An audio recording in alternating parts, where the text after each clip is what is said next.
Hello. Welcome to the program that we're having today with debate with the 6 candidates for leadership of the Green Party in Canada. I'm Gwen Coleman, Executive Director of GPI Atlantic, which stands for Genuine Progress Index Atlantic, or I like to say Genuine Progress Institute Atlantic. We create new measures of progress, and we have worked extensively with Indigenous communities around the world, especially with the Maori Nation in New Zealand, which adapted our Genuine Progress Index as their core measure of progress, and where you can go to university at the Maori University in Otaki and take a course and get a degree in the GPI. I'd like to acknowledge, first of all, that I'm speaking to you from the unceded territory, Unamaki, the land of the Mi'kmaq people, and that the 7 Indigenous youth who will be asking questions this evening are from also their own sovereign nations or territories, and they will introduce themselves and explain that when they speak. I'd just like to say a few technical things. Video is optional, but we'd love to have you have video, and please keep your mic on mute unless you're speaking. Each candidate will have up to 3 minutes to answer a question from one of the Indigenous youth panelists. And I'm going to have a stopwatch and be a bit strict about that, so excuse me if I cut you off. We have arranged the questions into 4 parts, roughly corresponding to the 4 quadrants of the medicine wheel, which we've been working with a lot, and also to the 4 pillars of gross national happiness. So they are in cultural and social well-being, which we're including health in, also environment, economics, and governance. And of course, many of the questions overlap more than one area. But this is just a way that we're going to keep it going. If you have questions, can you use, rather than using the chat box, use the Q&A.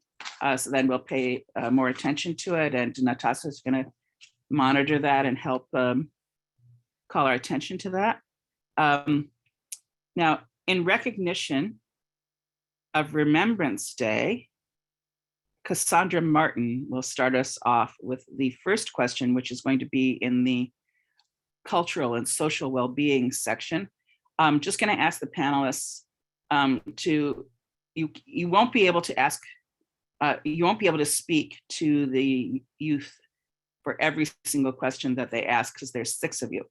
So please choose only maybe 6 questions over the course of the evening to respond to, 5 or 6, because we won't have time for every single person. And could you please show, like, let me call on you, show that you want to answer this question, and so that I can include you. So the first question comes from Cassandra Martin. Cassandra, will you introduce yourself and ask your question? So my name is Cassandra. My pronouns are they and them, and sometimes she. I am a mixed Inuk, and I currently reside in St. John's, Newfoundland. And the question that I'm going to ask in regards to cultural and social well-being is, in recognition of Remembrance Day, the question is in recognition of Remembrance Day. The pandemic has brought more attention to holes in the healthcare system for lack of mental health supports. In observation of Remembrance Day, how would the Green Party provide better funding and support of veterans with PTSD and post-traumatic stress disorders? So let's see, who would like to answer that question? So we have 2 participants raising their hands for that one. Oh, how can I tell? Sorry, little technical thing here, as I try to tell who is raising their hand, which I cannot see. I can perhaps help Jonathan. you. Yeah, okay. Jonathan. Yeah, so Jonathan, go ahead. Thank you for the question, Cassandra. The Green Party is committed to building peace internationally and prevent as much as possible the use of our defense capacities or sending soldiers abroad. I think it's so crucial that we engage in peaceful diplomacy. We can do so much more as a nation to act as an honest broker if we have an independent foreign policy of our own. When it comes to PTSD, this is something that I personally have experienced, having worked in several conflict areas throughout the world, and in several places where active conflict was ongoing as a human rights investigator and a journalist. It's so, I mean, the fact that we let our veterans down the way we do is an abomination and a failure of leadership. We do need to have much more support for our veterans, but we also need to stop that infernal wheel that creates more people that are exposed to conflict, and that requires strong leadership in Ottawa. Thank you for the question. Thank you, Jonathan. Oh, the next question is, I see the hand from Elizabeth. Yes, thank you. I certainly agree with everything that Jonathan just said. I just want to add that we have, as a party, advocated specifically around PTSD issues for veterans. One of the things that I've found in working with a number of veterans who have returned from conflict zones injured is that what they desperately need, and what seems to have the best results, is actually having a service dog that's trained up to help veterans. And there is an acute shortage of such trained dogs. Even all the drugs in the world don't seem to do as much good as having a service dog. I work very closely. We have an extraordinary Canadian veteran who lives in Nanaimo. His name is Trevor Green. A lot of you may remember the story of Trevor because he was in Afghanistan. And as a sign of respect in joining a village circle with an elder in Afghanistan, he took off his helmet and he was attacked from behind with an axe. He's really an amazing human being. He's a climate activist. He works really hard every day trying to recover his ability to walk and to deal with the PTSD. So we're very committed, again, we're the only party that's committed to a culture of peace and nonviolence. But we also recognize that we are letting down the people who've gone to war in our military and have come back very damaged in many ways, including the ways that can't be seen due to PTSD. Hi, everybody, and thank you very much for having us here. Chad and I are also joining you from Mi'kma'ki. Today, we're on the territory of Sebegnekadik.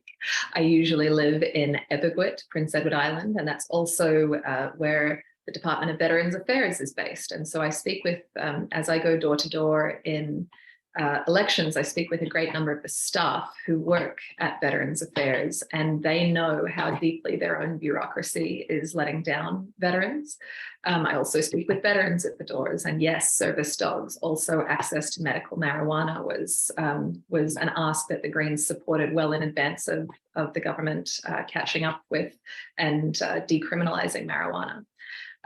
But generally, I think the need is for moving away from a very bureaucratic and individualistic approach to PTSD care and moving towards evidence-based approaches that are also collective. There's a great number of veterans who are in buddy systems and mutual support systems that they have organized themselves, that community organizations have organized themselves, and often those organizations are operated on a shoestring budget.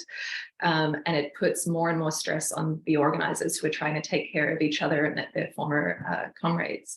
And so the more that we can do to get care of the veterans community out of the bureaucracy and into community-based groups, I think the more success that we're going to see. Thank you, Anna. Simon, you're next. Yes, hi everybody. Thanks for having us. So I'm talking to you from Gatineau on the unceded territory of Algonquin territory. So as a public servant, I work on a daily basis with the military, and yes, they are doing a great job, and some of them are exposed to situations that are very hard. That being said, I agree with what Anna was saying, but the bureaucratic part is also very important to help them accomplish what they need to accomplish. And right now, the Liberals are cutting in all the public servants, and so they have different public servants have more and more cases that they need to take care of, and they don't have the time to really listen to the veterans and take the time that's needed to help them to go forward and accomplish everything they need to do and make sure that they're going in the right direction. So I think we need to make sure that the program are well funded and that the program are accurate and that answer the needs that is there. But we need also, like Anna was saying, those organizations outside also needs to be there and help them. And in the community, we need to have people that will also be there for them and among each other also, because they will understand each other. Somebody that had PTSD will help somebody else that also is in that situation, because they will understand each other, what they live and what they went through. And sometimes that's what they need, because they will have somebody that live what they live, and that will help them to be resilient and pass to the next step of their life. But yes, we need to do better for our veterans. Thank you, Simon. Thank you. Sarah?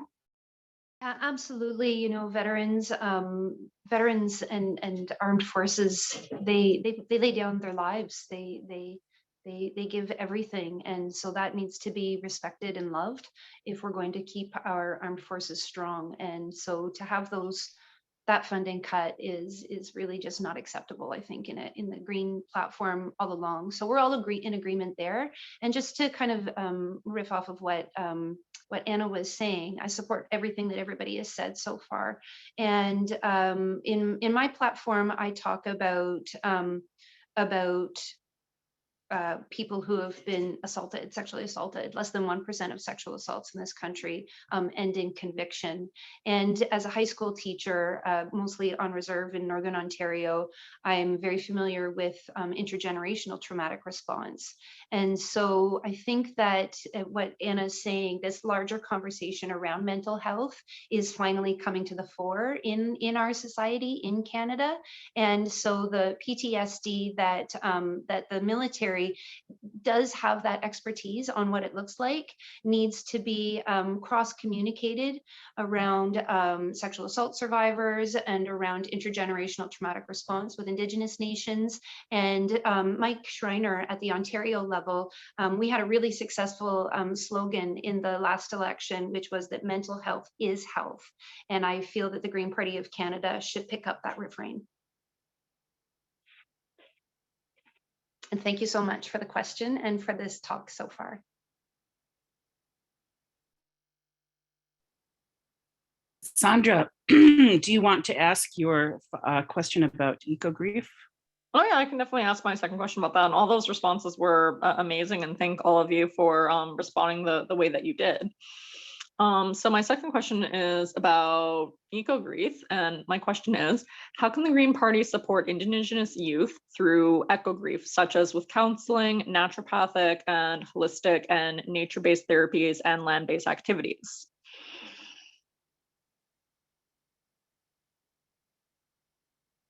Elizabeth, you can go first. Okay, thank you very much, Cassandra. And I realize I'm home and I didn't stop to acknowledge my home territory. I'm in the Wasanich Nation here on southern Vancouver Island, and the language spoken here is Senchothan. So Haishka Siam is welcome and thanks and greeting. I found it, I mean, I don't want to duck what you're asking, Cassandra, but I find it unusual, and I've noticed lately in the media, a lot of our national media has gone straight from ignoring climate crisis to talking about eco-grief and the planet is dying. And there's this middle step called saving the planet and not accepting the notion that it's too late. And I think in terms of coping, a great coping mechanism is personal empowerment. So I think whatever supports are needed, and Indigenous youth have a lot of needs at community level and beyond in the larger community, so that we need to be able to be clear in solidarity. But I'd also like to just put into the conversation the idea that it's too soon for eco-grief. Individual places that have been destroyed, every forest that's cut down, every stream that loses its salmon, that there is grief there. But the planet and the climate as a whole We still have time.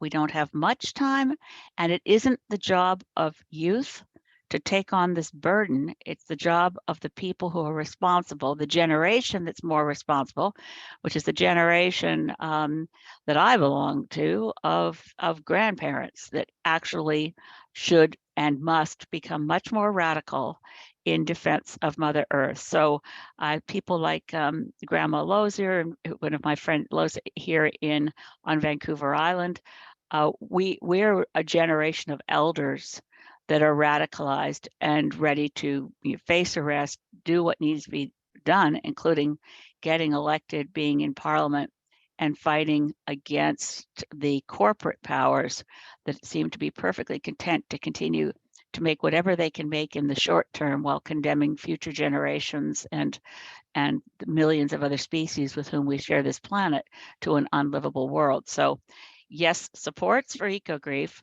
but one of the most important supports is to fight it.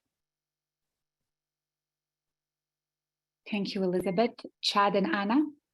Yeah, thank you for the question, Cassandra. I think part of the answer to the question was in the question itself, and it's instilling these holistic approaches to allow for discussion groups, to allow for youth to come together and talk about these things and express their grief and explore that and try to work through it. But I think there's a lot to be said about creating hope through action, right? I think one way to deal with eco-grief is to show young people that there is still something that they can do to address these things. And there are steps that they can take within our current political system, however broken it may be, to do the work of advocating for a change in our policies and a change in our extractivist tendencies as kind of North American Western society is. And I think that, Anna and I, talk a lot about building capacity and showing folks how to pull the levers of government to make them work for them. So I think if we use a combined approach of activism and really bringing youth, because it's something we're hearing more and more. There's so much stress within young populations about the future of the planet, about the fact that the planet is dying and burning at this moment. And we need to be able to address it and not simply say there is still more time. We have to show that there are steps we can take to address these things and empower young people to be able to feel like they're a bit more in control. Because I think a lot of what surrounds the eco-grief that you're talking about and the anxiety around the future of our planet is a feeling of helplessness and a feeling that there's nothing we can do. But we think that through building capacity and showing young people and older people alike how they can affect change in their communities, we can do the work of addressing that anxiety. But as you mentioned before in your question, I think it does still take a holistic approach and support groups and investing in our mental health infrastructure so that along with action, we can have the appropriate supports so that people can talk through these anxieties and grief. Thank you. Next, I have here Sarah. Oh, Sarah, you're muted. Miigwech Wendam, the question, Cassandra. I should say that I'm coming to you from Ottawa, which is unceded Algonquin Nation territory. And I've spent the past 22 years living on Minnedominasing, Manitoulin Island, which is Anishinaabeg First Nation territory. And I am a high school level teacher, usually on reserve with mostly Ojibwe and Odawa students. And so I don't want to get into being all teachery. I did fall into it pretty naturally. But I would like to say that as we come out of the horror of the century of the residential school genocide, right? As we come out of that and the terrible laws that oppressed First Nations, the right to hold ceremony, the right to speak your own languages. As we come out of that, we see a resurgence of traditional ways, and that far be it for a bunch of colonial heritage Green Party politicians to say that you should do anything. What we need to do is step back and watch and learn.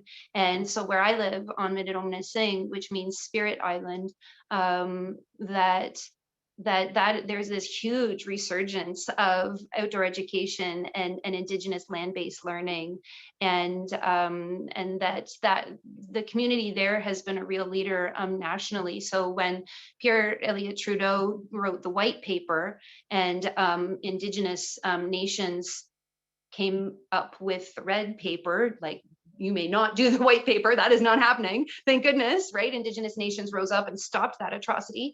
The next year, a paper came out calling for Indigenous control of Indigenous education. And that is key. That is what we can do at this federal level. And so Lorraine Reckmans, who was our president, brought forward the motion to align Canada's constitution with UNDRIP. And that's our role at this federal level, as federal level leaders, right? Is to say our constitution needs work. Our constitution is contrary to the United Nations declarations on the rights of Indigenous people. And we voted overwhelmingly to support that. And that's why it's in my platform. So, so as Greens, like Chad was saying, you know, we want to be activists at that activist level. And I think we're doing a good time of, thank you, Cassandra. I think we're doing a good job of opening those communications fields, and so much to all of you for participating tonight, and that's a huge part of it. And so we are activists, we are grassroots, and we need to do a really good job of sitting back and listening and reaching and saying, yeah, like, come into the Indigenous Peoples Advisory Circle, tell us what you want this organization to look like, and we are listening, and then we will do that. So I hope that helps with the question. Thank you, Sarah. Next, I have Simon. Yes, thank you. I agree with my colleagues. What Elizabeth said, there's the personal eco grief that's there, and it's like hard to, and I can, you know, rely a little bit. I'm from a small town, it was like getting bigger, and all the forests that we used to go in, and some mines, you know, just like, you know, everything's disappearing. But on the other level, I'm personally trying to be resilient and say that that's why I joined the Green Party, because I want things to change. I want that to stop. I want us to be more conscious in our way of developing our society, and try to build a green economy and really makes things like in a better balance with the nature, things that we are not doing right now.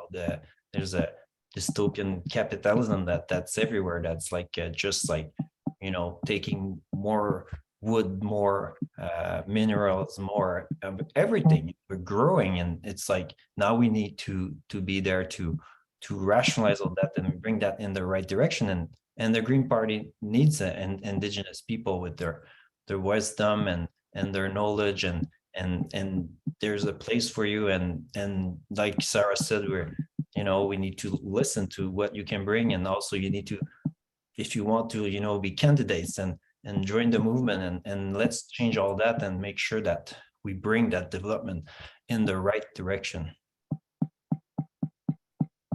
Thank you, Simon. Next, I have Jonathan. Thank you. Excuse me, yes, if you're not speaking, could you mute? Someone is typing and we can hear you. Thank you.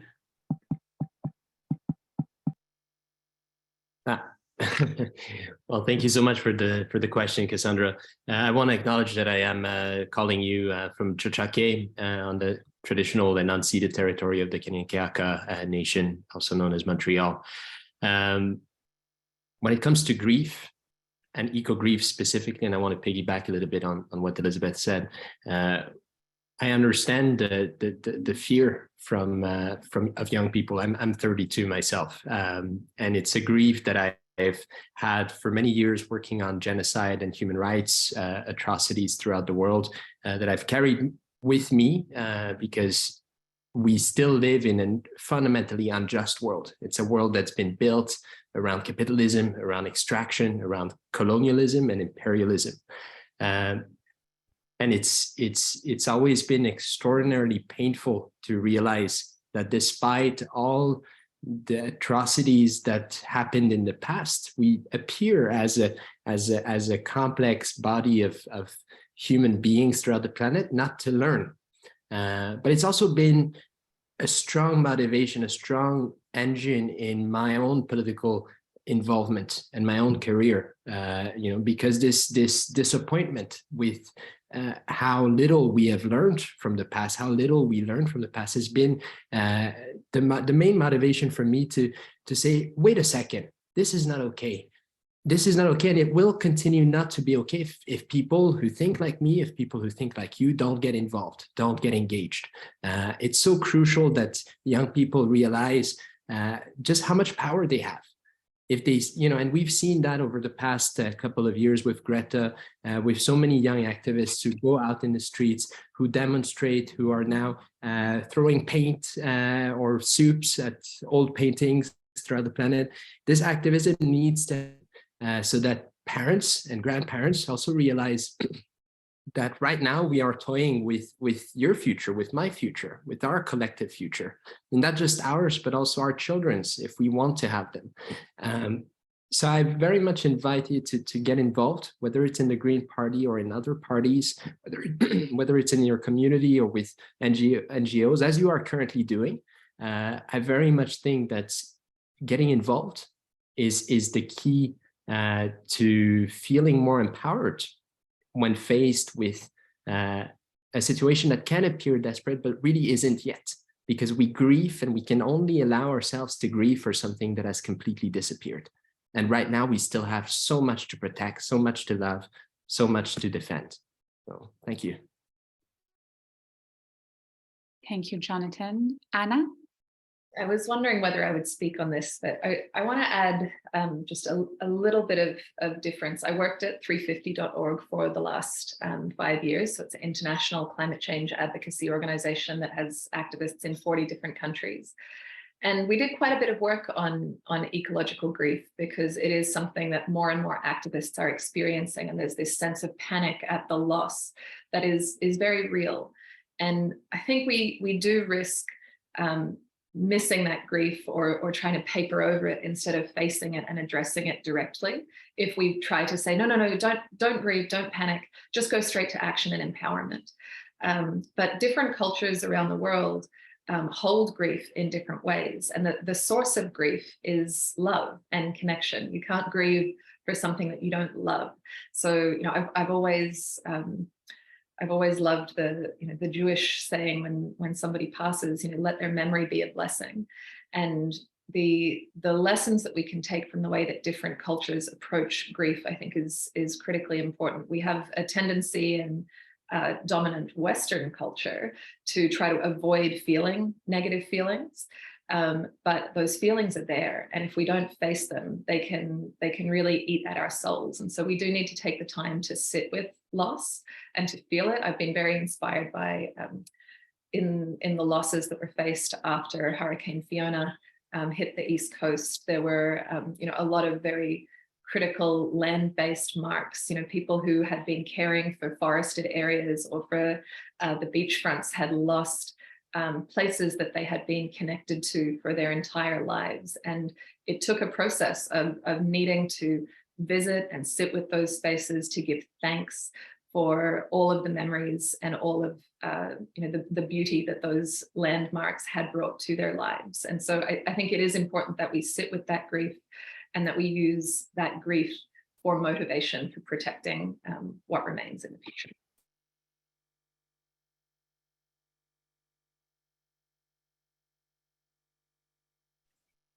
Thank you. I want to move on to the next question and next person. Dea Miller is going to elaborate on this a little bit. Dea, will you ask your question, please? You can introduce yourself. Hello, everyone. I'm Dea Miller. Thank you for having me here today. I hope everyone can hear me. My internet stays good right now. I'm coming from Six Nations Reservation, which is located in Ontario, just south of Toronto. And my question is to piggyback kind of off of Cassandra's question, like therapy is used as a treatment for people who have mental health concerns. Indigenous people have a tremendous amount of intergenerational trauma, which often leads to mental health issues. Therapy services come in many forms, one being ecotherapy. A lot of the times it can be therapeutic to walk in the footsteps of our ancestors and rebuild our identity and self-worth. But if land continues to be seized from Indigenous people in the name of progress to rebuild something that, you know, maybe isn't actually for us, or we don't actually consume anything, we don't get anything out of it, how can Indigenous people rebuild our identity and self-worth through ecotherapy and hopes for better mental health? And with the continued loss of land, like, what can we do? Chad and Anna? Yeah, and thank you for the question, Dea. And we completely agree with what you're putting forward, and or what the underlying kind of subtext of your question is: how do we stop this endless expansion that is so indicative of our Western culture, and this like extractivist, expansionist, forever growth model that we're in? And that's why Anna and I, we talk about right at the beginning of this campaign, we started talking about what comes after capitalism. How do we envision a world where we're putting people first and our environment first, rather than sticking with this capitalist ideal of perpetual growth, which we know is not a sustainable paradigm for the health of our planet, for the health of our communities. And so we strongly advocate for principles of degrowth, even, and trying to live better with what we have, and even in certain cases with less, because as I mentioned before, it's not this perpetual growth model that we're on is not sustainable for our planet, it's not sustainable for our communities. And we need to give everyone a chance to commune with nature, right? Especially Indigenous communities who, and I'm still learning a lot about the different cultures, and I'm here to listen and learn as much as I am to offer answers to your questions. But from what I've read, we can't impose our systems of healing on Indigenous communities and First Nations communities. We have to let your communities lead in how best to heal yourselves, and we have to respect the sovereignty of your land and of your territory, and stop building development, stop urban sprawl, stop exploiting Indigenous land for our energy needs, for example. And so how do we stop that? I think is through activism. We can take a lot of lessons through what's happening in Fairy Creek out in BC. We can look at the example of the Wet'suwet'en and their struggle to stop the pipelines and that kind of expansion. So I think it's organized effort that will help stop these things, but also what we can do as politicians is advocate for a different model for our society and moving away from capitalism. Thank you, Chad, and thank you, Dea, for your question. Next one, I have Simon. Yes, thank you, Dea. The question is a great question. It's like it's straight to the point, and it's the reality. Sometimes reality is hard, and to change things, I think we always have to start from reality.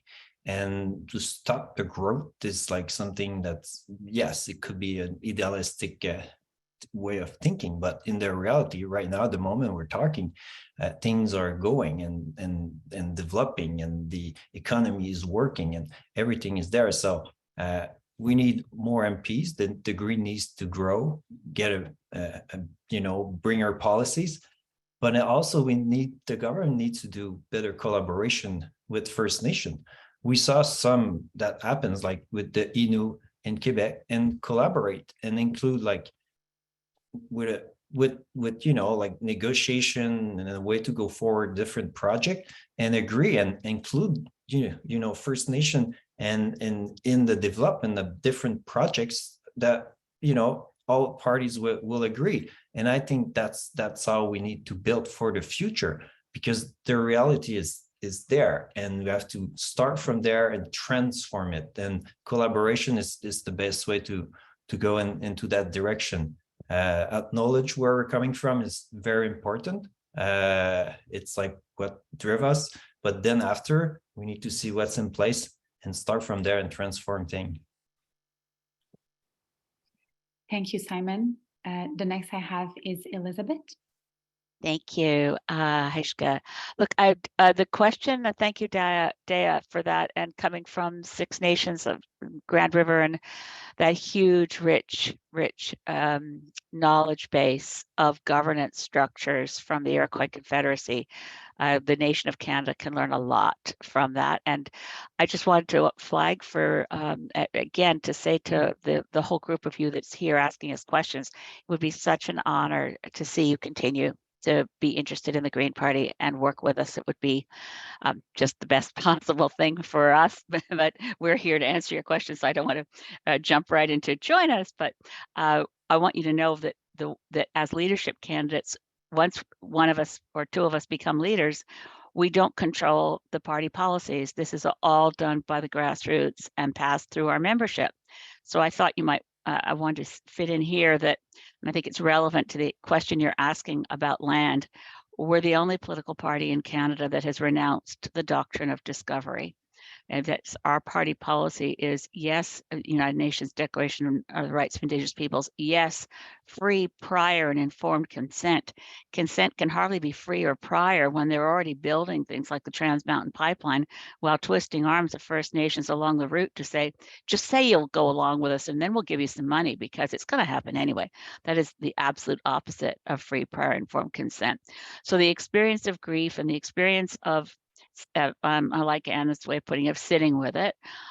First, Indigenous cultures and communities have really excellent resources in elders where accessible for sweat lodges, for experiencing out on the land, for going on vision quests, whatever is Indigenous to your own traditions is going to do better healing than something from big pharma, or even if it's not your tradition, even medical marijuana. It's our Indigenous, we have an Indigenous Peoples Advisory Council to the Green Party. And in their last meeting, they were talking a lot about what do they really feel about medical marijuana? Do they really want youth turning to marijuana? I mean, it's an open question and a discussion that's happening with our Indigenous Peoples Advisory Circle.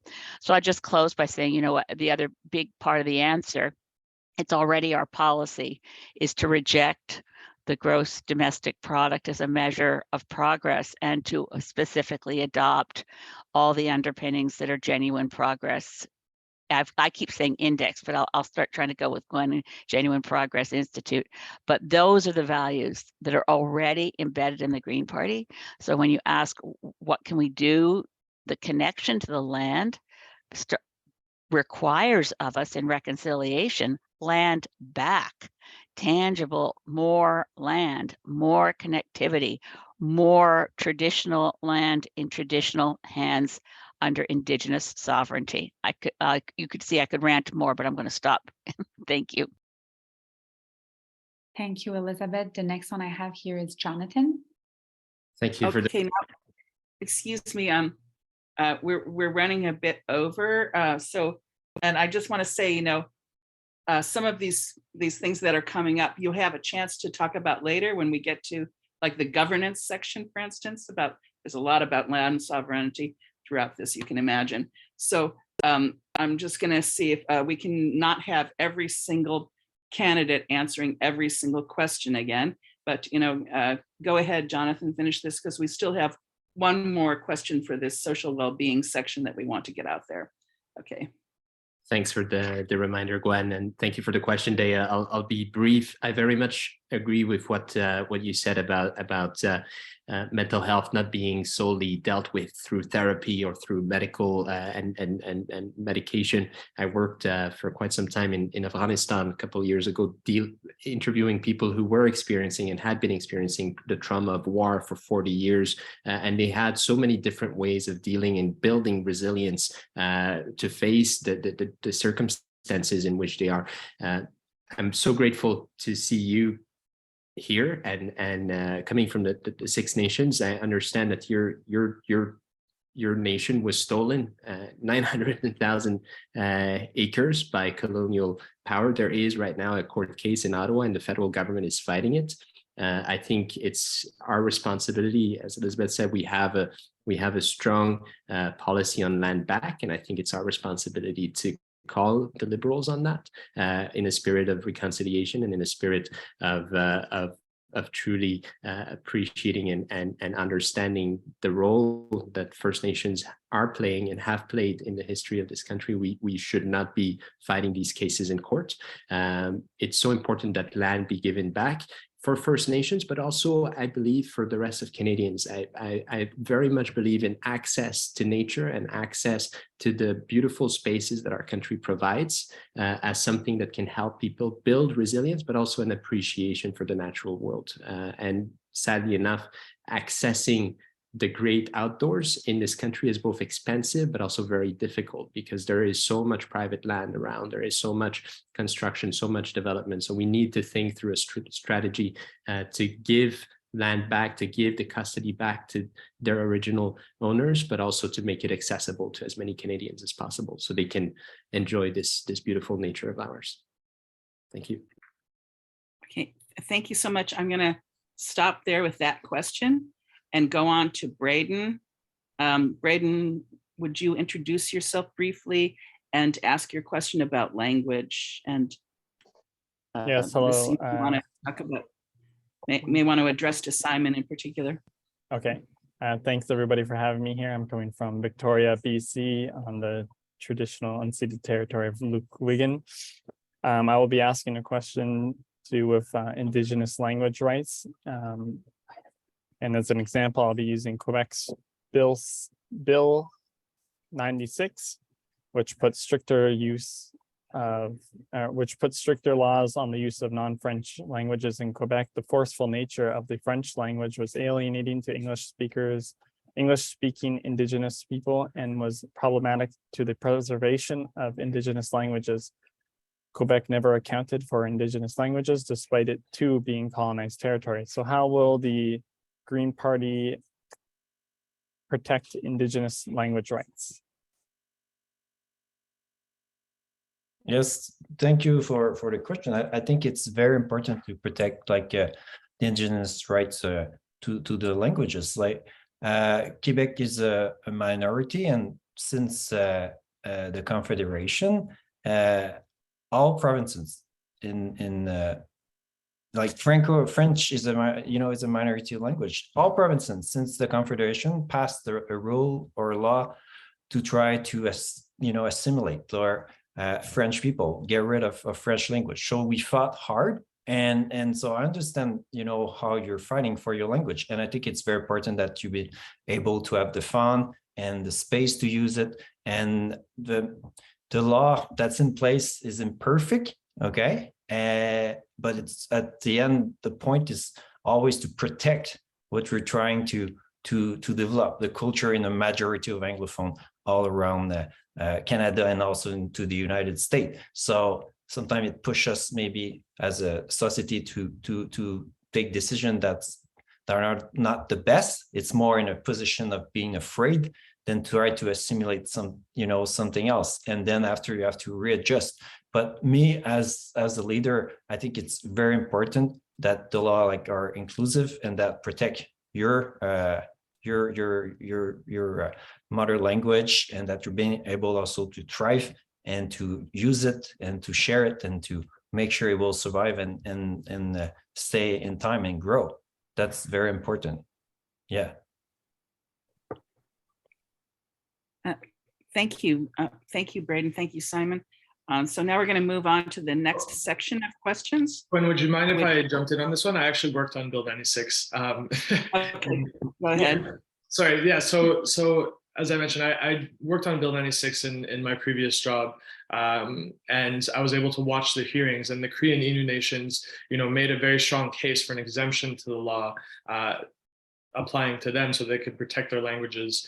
And I think the Green Party of Canada can certainly stand behind those nations and defend applying an exemption so that they can protect their languages and even get more investment so that we can reinvigorate and ensure that language education in Indigenous communities is protected and is allowed to flourish.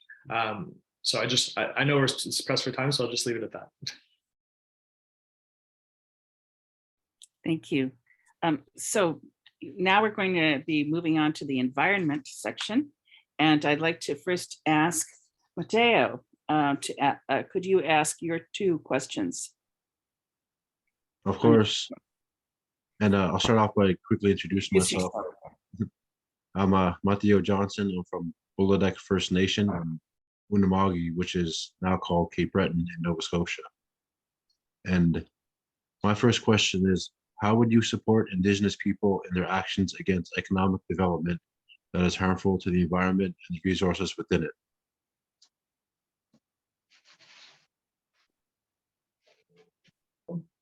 I can kick us off on this one. I think we need to respect that Indigenous nations deserve a veto over development that is on their land. I've been very inspired here in Mi'kma'ki of the Indigenous resistance to, was very consistent, the pulp mill at Boat Harbor for the longest and longest time. And it was after decades of resistance that finally the government came around and decided to close that pulp mill. But we need to be listening to Indigenous voices at the start of destructive environmental projects, not at the end 40 years later when we realize that they were right all along.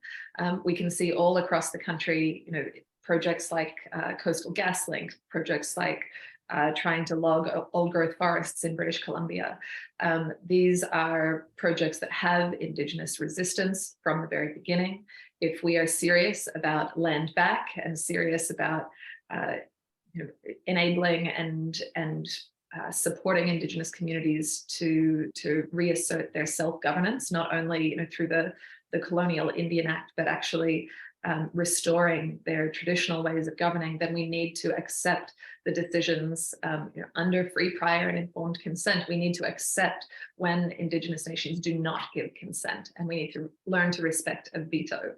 The Green Party, of course, believes in like this idea of donut economics. You know, it's we need to provide a minimum standard of living for all, but we also need to define a maximum impact that our human economy can have on nature, because truly we're not separate from, we are one with.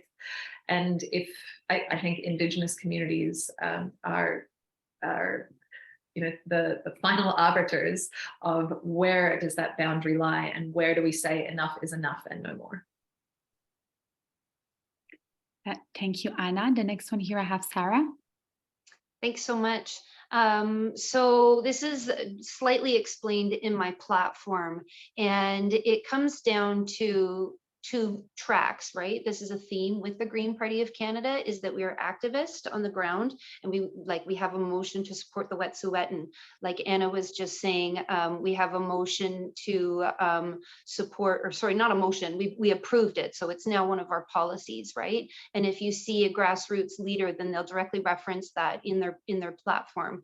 So Anna was referring to a motion that we just passed, and is now our policy to support Indigenous nations' right to say no to development on their land. But what it really comes down to as federal level politicians is we have to understand the law, right? And we have to understand that one of the most important legal precedents in our country, the Royal Proclamation of 1763, recognizes Indigenous nations as nations and said that private actors are not allowed to come in and make land use deals, that has to be a land use deal between the nation representatives and a crown representative, like somebody from the government. And that it is against the law for private actors to come in and kind of do bribery-based land use deals. And that there's a really cool, I hope everybody will look up the Queen's Bargain. So that's a long suppressed document that apparently just came out to light that Queen Victoria wrote. And that came around, I think, around the same time as our Constitution. And it's being used in court with success, backing up that Royal Proclamation of 1763 and its sister document, which is that Covenant Chain Wampum Belt of 1764, right? That the Crown, the government, will continue to support Indigenous as long as the sun shines and the water flows and the grass grows. That your needs will be met, right? And so then you have this really racist document called the British North America Act, followed 10 years later by the even more racist, legal document called the Indian Act. So there's this break from the past.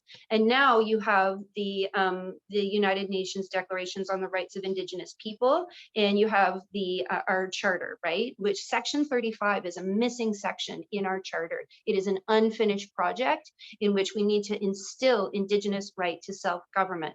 And so that idea that Indigenous peoples have the right to veto land use deals is what we see happening. Is you get Indian Act band councils, and these people are suffering, right? Suffering from centuries of oppression, and there's suicide pandemics. There's not clean water, and so the Indian Act Band Council is desperate for assistance. They're desperate for jobs, and in comes a private corporation, a private actor, breaking our tradition, breaking our law, and they come in and they essentially use bribery tactics. And we need a federal government. We need a Green Party of representatives who say that's illegal. That's against our legal heritage. We need to stop that practice, and we need to say that's just not acceptable anymore. So that's why it's central in my platform. And then I love, again, bringing it back to what Lorraine recommends, which we have approved, which is align UNDRIP with Canada's Constitution. And again, UNDRIP says that Indigenous people have the right to say no to these land use deals. And we see this resurgence of traditional levels of government, right? And so there is a bit of tension between, like, especially out with the Wet'suwet'en, right? There is a tension between Indian Act band councils who do make these land use deals and traditional governance systems saying, no, we didn't agree to that. We are the traditional chiefs. We didn't agree to that. And so as politicians, most of us from colonialist background, I'm white, I'm not Indigenous, but I've done my best over my lifetime to understand, right? And that's why I'm running for leader, because I do understand these tensions, is where do we fit in that tension, right, on the reserves with regards to these land use deals. And for us, it's our role to follow the laws. There's a really cool law that just came out with the Blueberry decision, which is something definitely very exciting. Okay, thank you so much, Sarah. You can address that in the governance section later, because I'm again going to be very strict about the time. Sorry to cut you off. So can we go down to Leslie Kirkness? Oh, excuse me. No, Mateo, you have one more question here. Will you ask your second question? Okay, yeah. This question was sort of answered when Elizabeth spoke of the land back policies that the Green Party had passed, and also Jonathan had followed up on it a bit afterwards. So, but the question is, should the government transfer the management of resources of land, oceans, rivers, and forests to Indigenous people as stewards of the regions where they reside? Elizabeth? Yeah, and this is another, we have to be devils in the details. The answer obviously is yes, but I'm also very cognizant of the ways in which the current Liberals government, they're talking about how the Trans Mountain Pipeline must be, quote unquote, de-risked and then transferred to Indigenous ownership. So we can, in terms of governance systems and untangling the Wet'suwet'en, who have been recognized that traditional hereditary leadership was acknowledged by the Supreme Court of Canada, and yet we still have the British Columbia government and the federal government saying that the hereditary leadership is illegitimate, and that the elected band council under the Indian Act is the appropriate. And so yes, we will be much better off. And I've mentioned on another webinar, there's a brilliant decision by the Supreme Court in the Chilcotin decision that defines Indigenous land title, and it's really clear. It says title is title is title, pretty clear, but also says Indigenous title is collective and intergenerational. Well, if it's collective and intergenerational, you're not going to fob off something as climate killing and stream destroying as the Trans Mountain Pipeline with still the Tsleil-Waututh, Musqueam, Squamish, Wasanich, so many nations fighting that pipeline. But the cynicism is overwhelming that the federal government would think, let's just fix this up and claim that there's Indigenous ownership of the Trans Mountain Pipeline, and then they can wash their hands of the immorality of what they're doing. So, yeah, so Matteo, and I'm also originally from Cape Breton, so it's lovely to be talking with you and Walalan, but it's we have to be very clear that we have to deconstruct and decolonialize, and definitely Sarah's right. The Blueberry River decision for Blueberry First Nation up in interior BC near Site C is absolutely brilliant in pointing out that treaties have been violated through constant encroachment, year after year, decade after decade, century after century, absolutely violating the promises that were made when the treaty was first negotiated? The answer to the question is yes. We need to be ensuring that that land is returned to Indigenous jurisdiction, and we need to be standing up for that at every possible opportunity as the Green Party. As an example here in Mi'kma'ki, standing up for the treaty fisheries rights, like the moderate livelihood fishery, when that conflict erupted in St. Mary's Bay in Nova Scotia, there was very direct violence, and there was talk throughout the Indigenous communities in Mi'kma'ki about wanting to launch the moderate livelihood fishery in all of the different fishing harbors and First Nations communities across the region. And I was really pleased with what the Prince Edward Island Greens did and the leadership that they showed within the PEI legislature when that when the Indigenous moderate livelihood fishery was being launched. They stood up and they said, this is the right thing to do, even if it changes our expectations of how the commercial fishery is managed. We need to be standing up for these rights, even if it's something that challenges mainstream opinion, even if it's something that puts electability at risk, or it might be something that people are afraid of talking about, but they led on it. They supported Ulnuwe and the Mi'kma'ki Confederacy, and ultimately, they managed to persuade all of the parties in the PEI legislature to come to unanimous support of a motion for supporting that launch of that moderate livelihood fishery.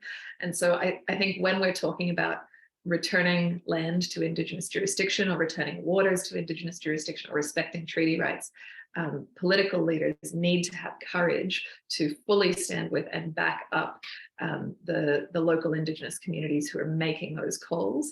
Because when we fail to do so, or when politics fails to do so, we see violence emerging, that's based inherently in racism and a lack of understanding of the treaties and of the decisions of the Supreme Court. So we've got to bring that advocacy very consistently. Thank you, Anna. Jonathan? Very briefly, there is a clear need for us to have a discussion around the philosophies that underlie our understanding of ownership.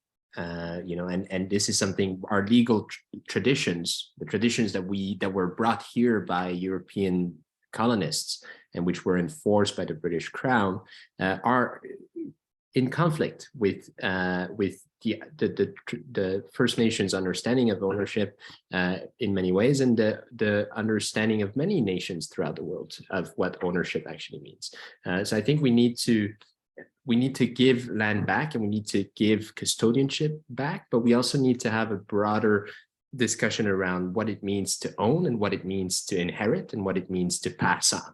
And that's not just something that applies to Indigenous First Nations in Canada, but that should apply to the entirety of our country. We need to have a solid discussion around what it is that we are to pass on as a country to future generations and to the rest of the planet. What is the responsibility of Canada as a piece of geographical land that contains forests and waters towards the rest of the world? We are part of a wider ecosystem as well, and we need to take stock of that. But that will require a lot of explaining, as Anna said, a lot of political courage. I have family who comes from a part of Quebec called Lac Saint-Jean, which was settled in the 1800s, and I'm ashamed to say a lot of family members still hold very racist views towards Indigenous people living in that area. There is a massive disconnect between the Anglo, the Francos, and the First Nations. This is a land of so many solitudes, and our role as a federal political party, but also as federal politicians, hopefully, is to break down these barriers, break down these silos, and make sure that people get to see all the richness and the wealth of culture, of beauty, that all of this diversity that we have in this country, not just the multicultural diversity, but the diversity that First Nations have and brought and maintain, that needs to be highlighted much more and included in our national discourse much more. Thank you. Thank you so much. Leslie, Can I go very briefly on that point? I'll be more brief. well, you know what? I just, no, I could pass. Okay, very brief because No, we're I just wanna running half say- an hour behind. Yeah, okay. I just want to say it's very important to respect the treaties and contracts, and it was not, and that's a problem, and that's like, you know, that's not good faith, and that's the thing that's need to be changed, and Indigenous people don't have to always bring everything to the court, you know, to make their rights respect. Sometimes you just need to, you know, stick to the treaty and the contract, and the government needs to go that way, but they don't do it. You know, they make everybody work so hard, just like, you know, make everything, you know, go in time, and maybe they will get more tired, let things go. It's just strategies. Then I think we need to get over that and be more honest in our relationship. Thank you. Leslie, could you introduce yourself and choose only 2 questions, please, to ask? For sure. Thank you. My name is Leslie Kirkness. I'm from Opaskwayak Cree Nation. I'm situated here in Winnipeg, Manitoba. And my first question is, currently our planet is amid a climate change crisis. And with climate change comes changes to our weather systems. Droughts are more common and thus result in disaster, such as forest fires. What type of preparedness and mitigation policies will you propose to ensure the safety of our northern remote communities who are more so Indigenous?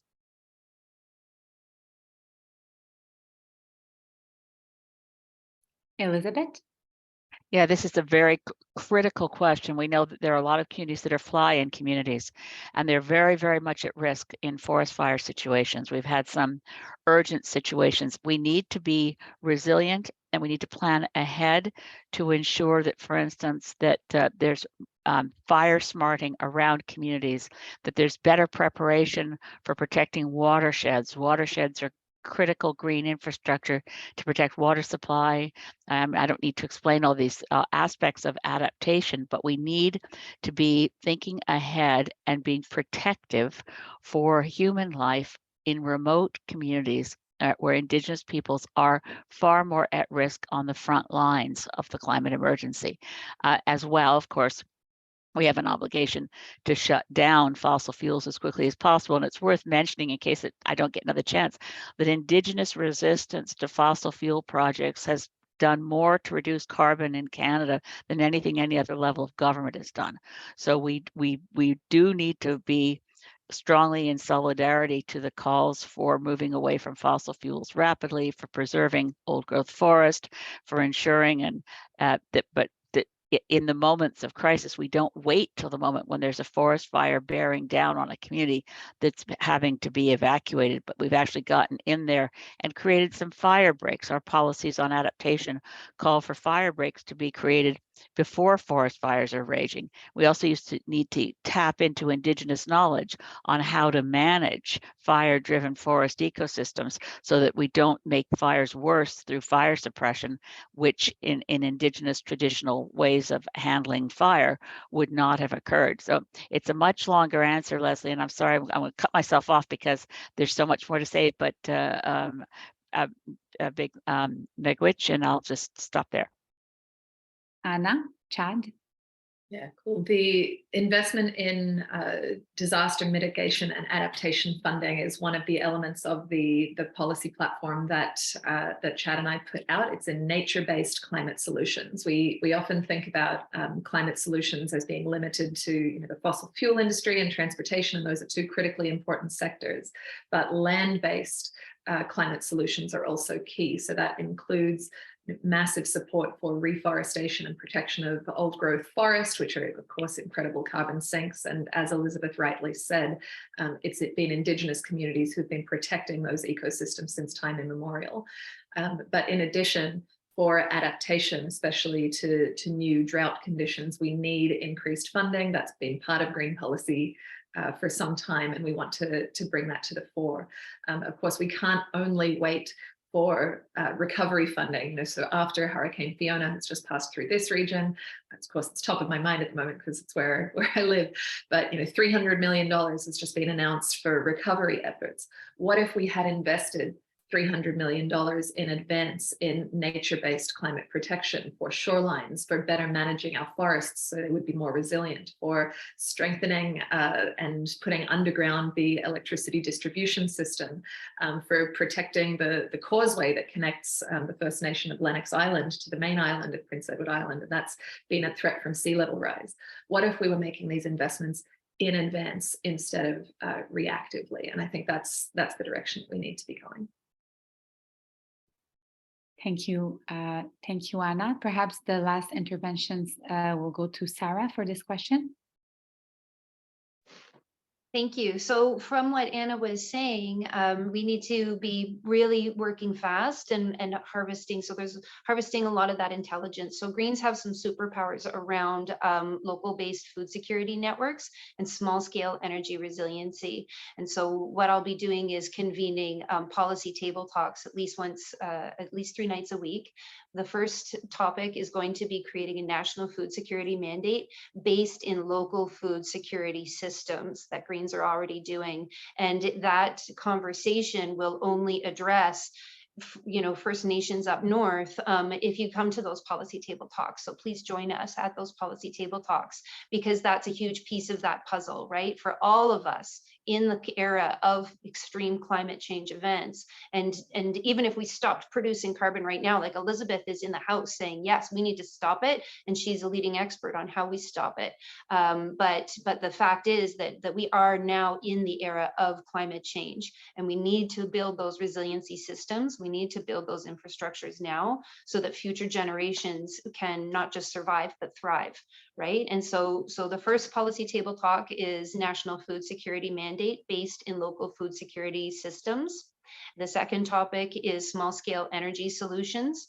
And again, this is a green superpower. We are national leaders on those small scale energy systems. So again, please come to those talks, and every that's the thing about the Greens. We know that every ecosystem is different. And because we have a decentralized power structure, we know that the solutions that work in one place are not the same solutions that work in another place. But for now, we're not communicating enough. We're not sharing those stories. We're not harvesting that knowledge. And that's what my leader's office proposes to do through these policy table talks.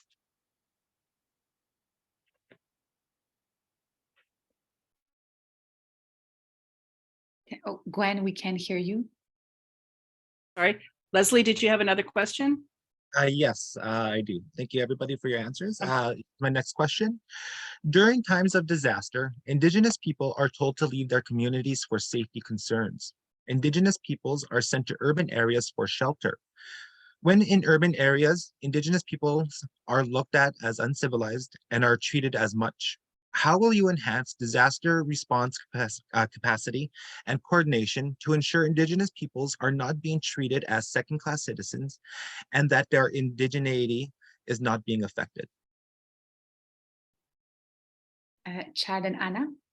Sure. So to begin, I think it's important that we educate the larger society and the societies that we live in to change their views and understand better the Indigenous communities that neighbor our, big cities, Western dominated big cities. I think we need to do more, even in our media, to portray Indigenous communities in a more positive light. I think there's ingrained racism in our culture towards Indigenous peoples, towards Black people, towards people of color in general. And we need to do more as a society to increase our education and face and deal directly with the issues of discrimination that our communities face so often.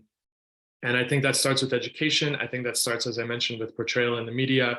We need to do more to address our racist past and face it head on, and rather than brush it under the rug and pretend that it wasn't there and we're all living in a kumbaya society. To deal with that, we need to have direct conversations within our communities and call people in when they have discriminatory tendencies or biases, and explain to them that we're all one human society and we need to treat each other with respect and kindness first, and that there are no second-class citizens, and to move away from this tendency of othering people who may be different than us or who we may not know.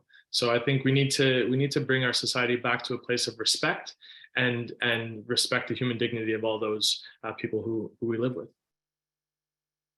Thank you, Chad. Jonathan? Thank you for the question, Leslie. There is clearly a shortage of services in remote communities throughout the country, and especially in First Nations communities up north, but also in rural Ontario, rural Manitoba. The fact that people have to be flown over to receive medical attention, the fact that people have to flee their communities, as you mentioned, at times of fires or other extreme weather events, the fact that people are uprooted from their communities and taken south to places that have been colonized, as Chad mentioned, by this Western domination that is now called Canada, where they do end up meeting and facing a lot of racism. This, in my opinion, starts at the very problem of a lack of resources in these small communities, and that is a key responsibility for the federal government. We know that there's a shortage of housing. We know that there's a shortage of drinking water. There's a shortage of good health services. The federal government has been promising for so many years that they would increase spending in those areas. They haven't. So I think that's the first place where we need to start. But then we also need to engage, as I mentioned earlier, in this work of confronting racism and casting light on the richness of the First Nations cultures, their knowledge, their ownership of this land. These are things that need to be put front and center in our national discourse, in our political discourse. So that we can change that culture that Chad was mentioning a little bit earlier. Thank you, Jonathan. Sarah? Thank you much for the question, Leslie. You know, there are some communities where this keeps happening over and over and over again, like Attawapaskat, right? So these communities were displaced from being like moving around, but moving with the animals, moving with the systems, and forced to live in places that are intrinsically unsafe.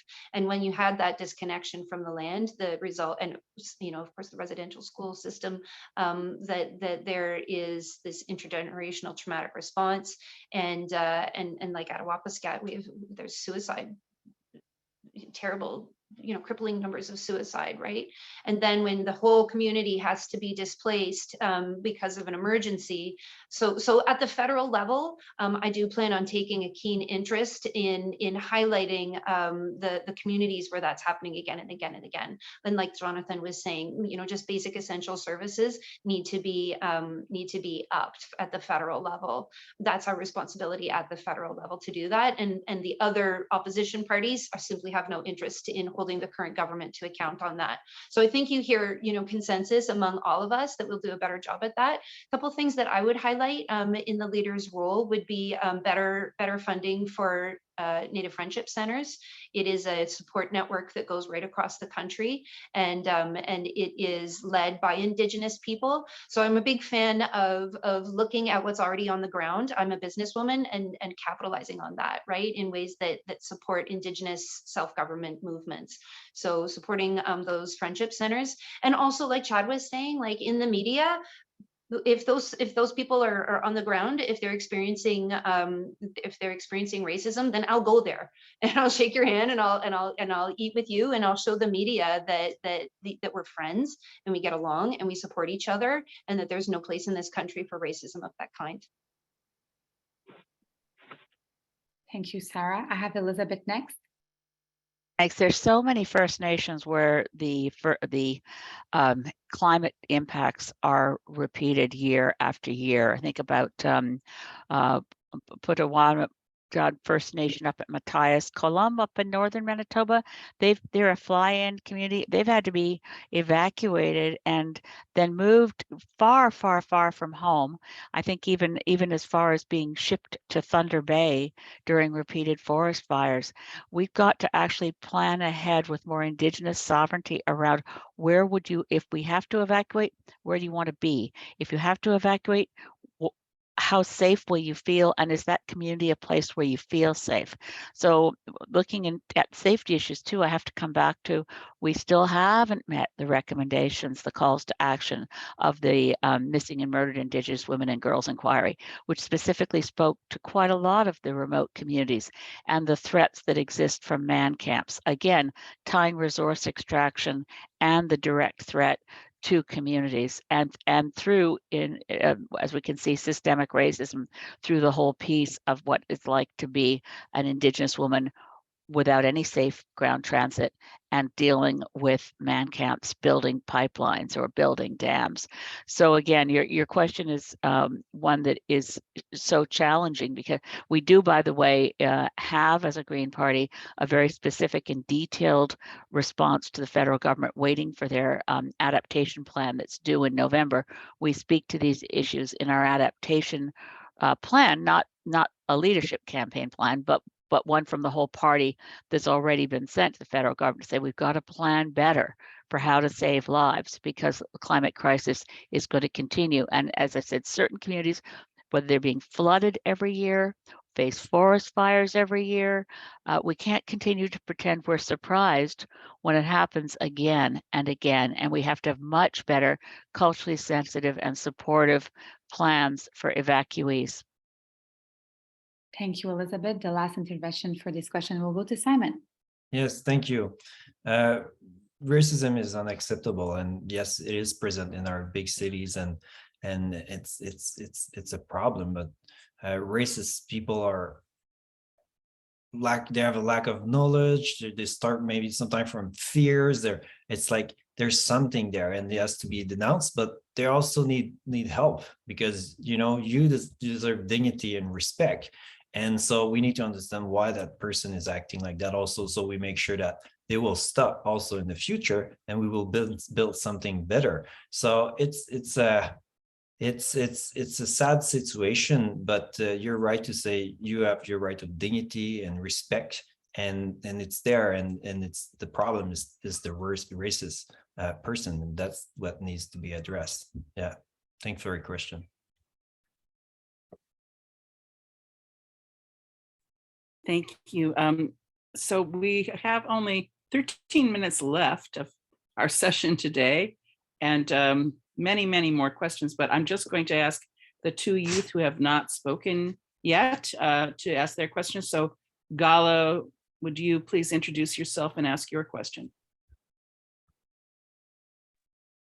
Daluzi Galo Sylvester, Delewi member 2 Unamagi.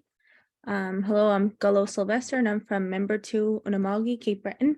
My question is specifically for Unamagi, Cape Breton. So Elizabeth, you might want to answer this one.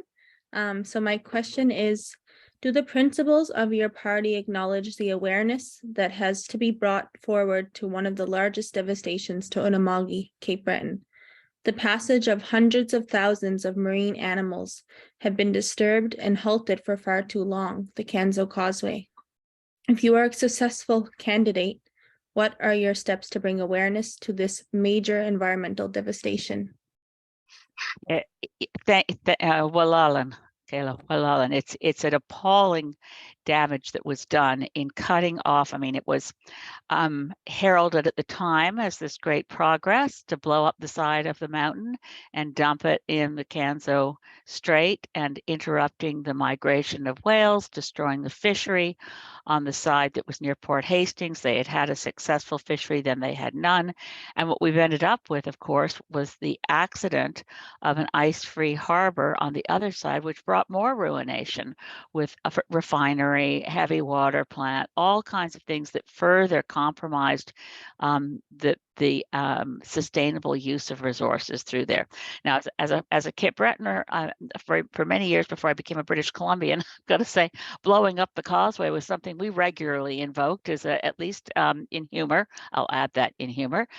General John Cabot Trail and the Cape Breton Liberation Army could call for satirical retribution, but it's it really needs to be addressed as a significant. I'm so pleased you asked this question. Almost no one even thinks about it. They just drive over the causeway and forget that what it's done is to disrupt in a very fundamental way the links between the Gulf of St. Lawrence, the larger Atlantic, and all the resources of Unama'ki, all the marine resources. So thank you for raising it. If there'd been an environmental assessment program back in the 1950s, when they did that, they could never have done it. I like to think they could never have done it because it's been absolutely disastrous.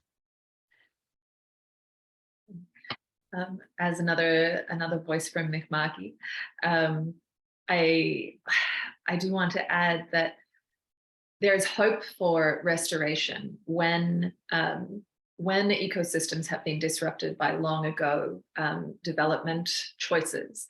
We see examples from around the world where ecosystems have successfully been restored. So there's a number of examples in the US where dams have been busted, huge mega dams that have traditionally held water reservoirs or provided hydropower, and through environmental action, they've restored river runs or brought these large dams down. There was an example in Belgium that the Belgian Greens fought for such a long time, where there had been toxic chemical contamination of a river. But over 30 years, the community committed to a long-term restoration project, and now there are fish back in the river again for the first time. And so when we have seen these long-standing ecological disruptions like the Kenso Causeway, we can dare to imagine a future where those decisions have been reversed, and where instead we could have bridge access instead, and that allows the restoration of traditional and natural ecosystems to function. Thank you. I'm gonna, because we have so little time left, going to move on to Journey. Journey, would you like to ask your question? Introduce yourself, please. Yes, please. Hi, my name is Journey, and I'm from Elsipogtog First Nation. I'm staying in St. Andrews right now for school. So my question is on economics, and it is, how will the Green Party create new jobs and economic development for Indigenous communities through development of renewable resource technologies and education in these? Jonathan? Thank you for the question, Journey. I would like us to think beyond the idea of just the traditional jobs right now. We live in an extraordinarily rich country. The Green Party has been advocating for a long time for a guaranteed livable income so that people can participate in their communities. And that is actually labor, that is actually work. Saving the planet, which is what we have to do right now, is work. Engaging in our communities, safeguarding our languages, Indigenous languages, our cultures. These are things that demand time, and they are not properly valorized by the current economic system in which we live. So I think, the Green Party will engage under Elizabeth and I's leadership. We will engage in a fundamental discussion about our economic system. We cannot continue to live in this extractivist this extractivist economy where everything is focused around getting a job. But in order to get that job, you need to engage in acquire debt so that you can study, but then you're never paid enough to actually pay back those debts or accumulate money to then buy a house.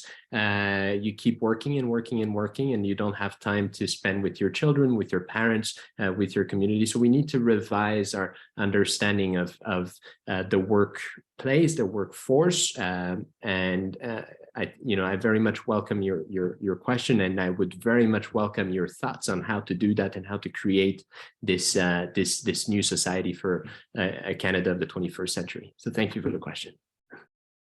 Thank you, Jonathan. Elizabeth? Thanks. I was just trying to find this to put in the chat because there's such a strong existing success story and Journey, thank you for the question, of Indigenous nations being right now the most, I'm just going to put these in directly to you, Journey, the most renewable energy is being installed right now in Indigenous communities across Canada. It's extremely encouraging. It's, of course, fought by many of the big, all of our utilities, province by province, are monopolistic and for various reasons hostile to decentralizing and democratizing energy. But renewable energy installed with Indigenous sovereignty can provide not only all the electricity needs for an Indigenous community, but an exportable, valuable product. So there's a lot of work to be done in the area of Indigenous renewable energy, but the Sook Nation near me just had a really huge, and near me, and I guess now I also know near Braden, has a really extraordinary investment and installation of solar power. There's a lot of wind power being run on some First Nations that I've visited in rural Saskatchewan. There's a lot going on where geothermal power can be tapped into. And another area that we haven't even begun to scratch the surface of is pumped storage into any First Nations territory where there's a lake or even a man-made reservoir that's already there at height. You can pump up the water into that reservoir and let it go at the point that you want to create the hydro energy that you need, and then use the excess wind energy or excess solar, pump it back up again. So this is the land base under Indigenous sovereignty is a key part of economic opportunities.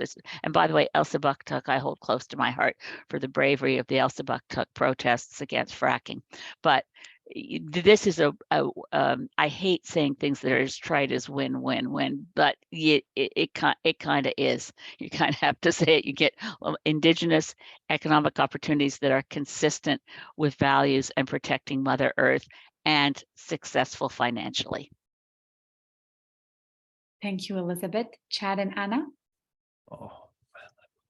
So thank you for the question. So Anna and I have been talking from the beginning of the need to really heavily regulate and tax our fossil fuel industry and use those extra dollars to invest in actually what Elizabeth was just talking about, in renewable energies, in decentralized renewable energy sources. And I think a big part of that investment should go towards Indigenous communities to make them create systems, or to allow these communities to create systems that can allow them to have energy resources in their reserves and in their territories.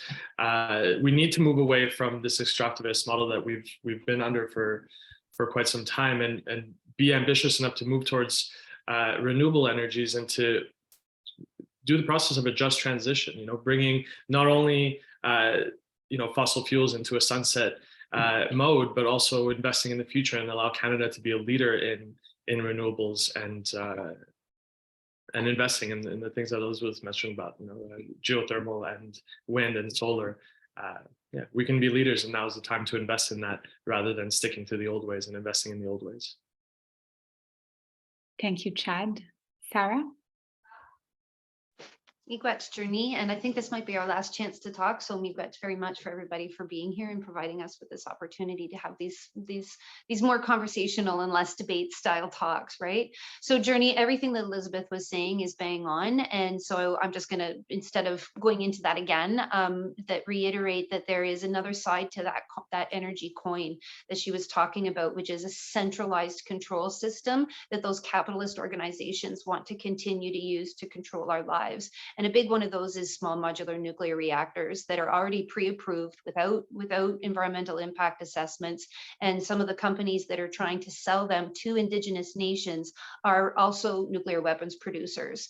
So the Green Party of Canada is at the forefront, and I'm at the forefront of trying to make sure that Canadians know the real story. And what Kayla was saying earlier about what happened in the 50s, there's another atrocity about to happen on the beautiful shores of the Bay of Fundy in the terms of 2 small modular nuclear reactors that create million-year radioactive legacies for which there is no answer. So we need to be on guard around what kinds of energy systems are resilient and are small, and are technologies that are ready to go now that have low impact.